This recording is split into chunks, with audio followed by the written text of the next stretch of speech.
மதம் பெண்களை வளர்த்தது, மனிதன் அவளை தாழ்த்தினான். இந்த வீடியோ ஃபுல்லாக பாருங்கள். யூஸ்ஃபுல்லான வீடியோ.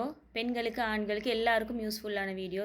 சின்ன பிள்ளைகளுக்கு முக்கியமாக வந்து படிக்கிற பிள்ளைகளுக்கு யூஸ்ஃபுல்லான ஒரு வீடியோ.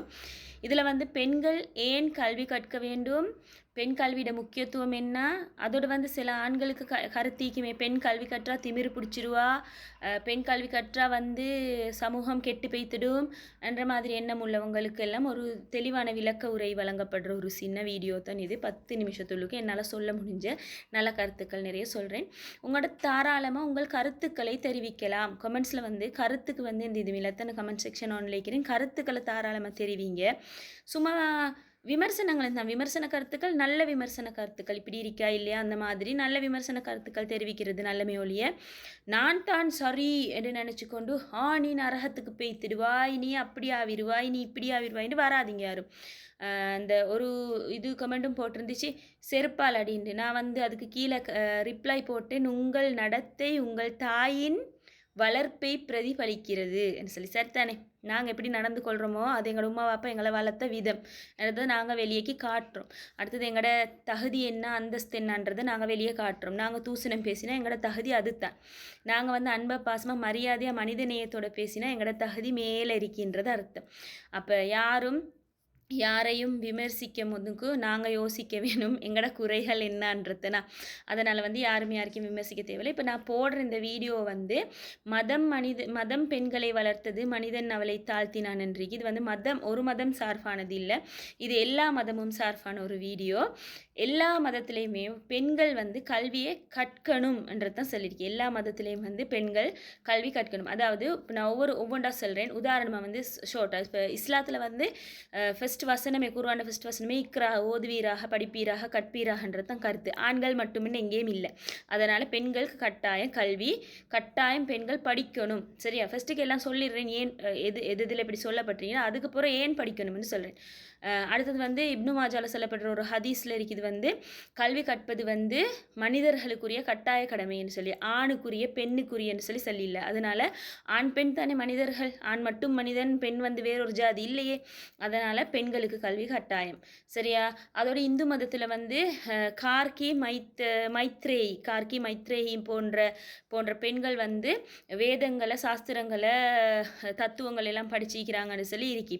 பிற்பாடு அவங்களுக்கு பிறகு வந்த காலத்தில் தான் இந்த பெண் அடக்குமுறை ஒன்று இந்து மதத்துக்கும் ஏற்பட்டிருக்காம் அப்படின்னு சொல்லி நான் படித்தேன். இதை பற்றின கருத்துக்கள் இருந்தால் இந்து சகோதரர்கள் தயவு செஞ்சு தெரிவிங்க. இந்து மதமும் கல்வியை வந்து தூக்கி நிறுத்துகிற ஒரு மார்க்கம். கட்டாயம் கல்வி ஆண் பெண் இருப்பாளரும் படிக்க வேணும் என்று சொல்லுது. சரியா, அதோட வந்து கிறிஸ்தவ மதத்திலையும் எங்கேயுமே பெண்கள் கல்வி கற்க வேணான்னு சொல்லி இல்லை. கிறிஸ்தவ பல பாடசாலைகளை பெண்களே உருவாக்கி இருக்கிறாங்கன்ற வரலாறுகள் இருக்கு. அதே நேரம் பௌத்த மதத்திலையும் வந்து ஆண் பெண் இருப்பாளருக்கும் அறிவு தேடுவது அவசியம் என்று சொல்லி சொல்லப்பட்டிருக்கு. அப்போ எனக்கு தெரிஞ்ச 4 மதங்கள் தான், மார்க்கம் தான் மெயினாக. அதை விட நிறைய மதங்கள் மார்க்கங்கள் பின்பற்றவங்க வந்து உலகத்தில் இருக்கிறாங்க. அந்த தெரிஞ்ச நாளில் நான் சொன்னேன். எதுலேயுமே அப்போ மெயினாக பெண்கள் படிக்க வேணா, பெண்களுக்கு வந்து கல்வி தடை என்று சொல்லி எங்கேயுமே வெளிப்படையாக சொல்லப்பட்டில்லை, மறைமுகமாகவும் சொல்லப்பட்டில்லை. சரியா, இப்போ சில பேர் வந்து அந்த சொல்லி கொண்டு வராங்க தானே.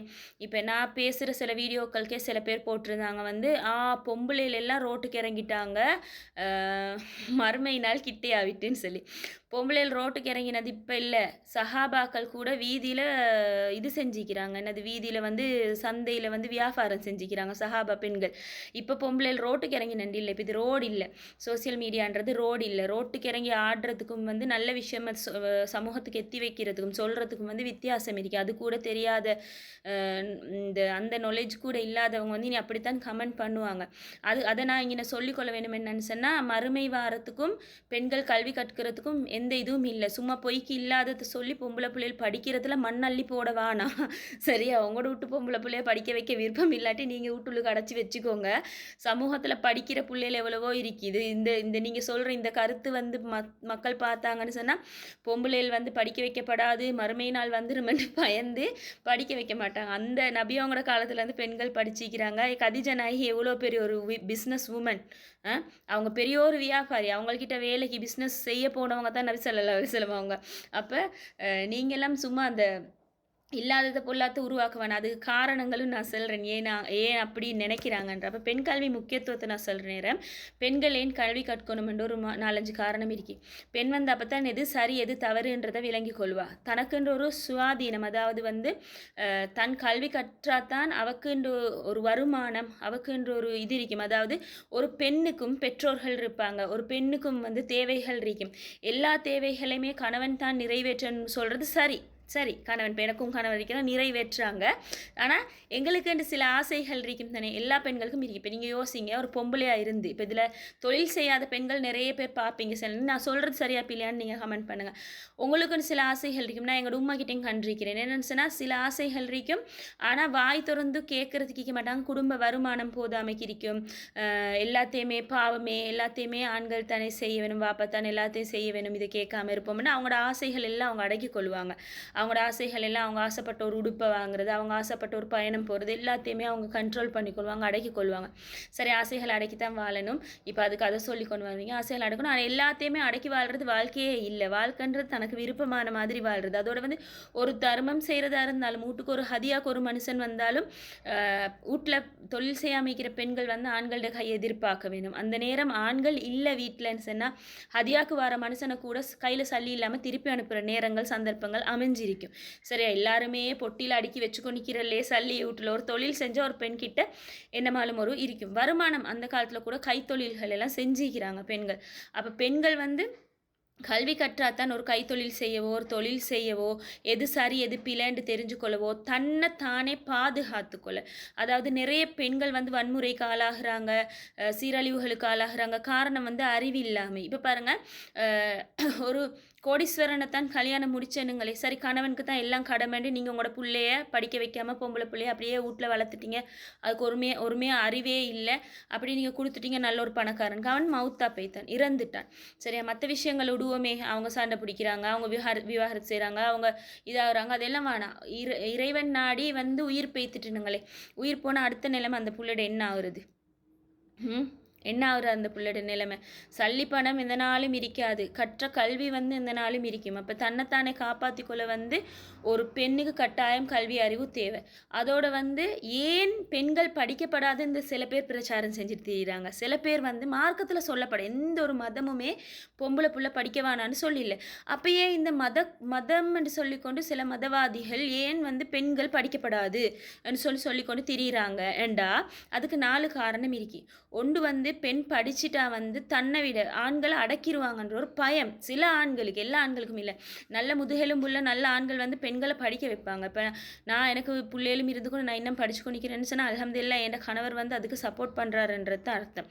சரியா, அப்போ வந்து பெண்கள் படிக்காமைக்கிறதுக்கு காரணம் வந்து சில பயம், சில ஆண்களோட பயம். இப்போ படிச்சுட்டான்னு சொன்னால் என்ன மீறி பெய்த்துருவான்ற ஒரு பயம். நீங்கள் பயப்பட தேவையில்லை, நீங்கள் சரியான ஒரு ஆணாக இருந்தால் பயப்பட வேண்டிய அவசியம் இல்லை. சிலதறிக்கு வந்து கண்ட்ரோல் மைண்ட் செட்டுன்னு சொன்னால் அடுத்தவங்களை வந்து நாங்கள் அடக்கி வச்சுக்கொண்டிக்கணுன்ற நான் இதில் ஒரு விஷயம் சொல்கிறேன். சில ஆண்கள் வந்து சொல்லுவாங்க பொம்பளை படிக்க தேவையில்ல, வீட்டில் இருந்தால் போதும், அப்படியே மூடிக்கொண்டு பேசாமல் குசினியில் அடுப்படியில் பேசாமீரின்னு சொல்லி அந்த பொம்பளைக்கு தேவையானதோட வாங்கி கொடுக்குறதும் இல்லை. அந்த பொம்பளைக்கு ஒரு சொல்லப்போனால் சாப்பிட்டேன்னு இப்போ தான் அப்போ சொல்லப்போனால் ஒரு சும்மா சொல்லுவோமே, ஒரு ஃபேஸ் வாஷாக, ஒரு க்ரீமாக, ஒரு பவுடராக ஒன்றும் வாங்கி கொடுக்குறல, அவளை சும்மா அப்படியே அடுப்படியில் போட்டு வச்சுக்கிற வெங்காய நயத்தோட ரோட்டில் போகிற ஜொப் செய்கிற அந்த மாதிரி பொம்பளையில். ஸோ அந்த பொம்பளை பாரு எப்படி பசந்தாய்க்கிறா, அடுத்த பொம்பளையில் பார்த்து ரசிச்சுட்டு வீட்டில் பலாய் முசீபத்தை உண்டாக்கி கொள்கிறேன். சரியா, அந்த மாதிரி ஆம்பளையில் நிறைய சமூகத்தில் நாங்கள் கண்டிருக்கிறோம். அந்த மாதிரி ஆம்பளை இருக்கிறாங்க. அப்போ அந்த மாதிரி ஆம்பளை எடுத்து அந்த அந்த வீடியோகளுக்கு நல்ல பொம்பளை ஒன்று போல்டாக பேசுகிறா, பொம்பளை ஒன்று சமூகத்துக்கு நல்ல கருத்துக்களை சொல்கிறான்னு சொல்லி வந்தால் என்ன செய்கிற, அவக்கு வந்து மடப்பிரகாரம் அடிக்க வர 9 நிமிஷம் 16 செகண்ட் ஆகிட்டு இந்த வீடியோ வந்து பார்ட் 2 வீடியோவாக வரும். பெண் கல்வியின் முக்கியத்துவம் என்றதை பற்றி கட்டாயம் அதையும் பாருங்கள்.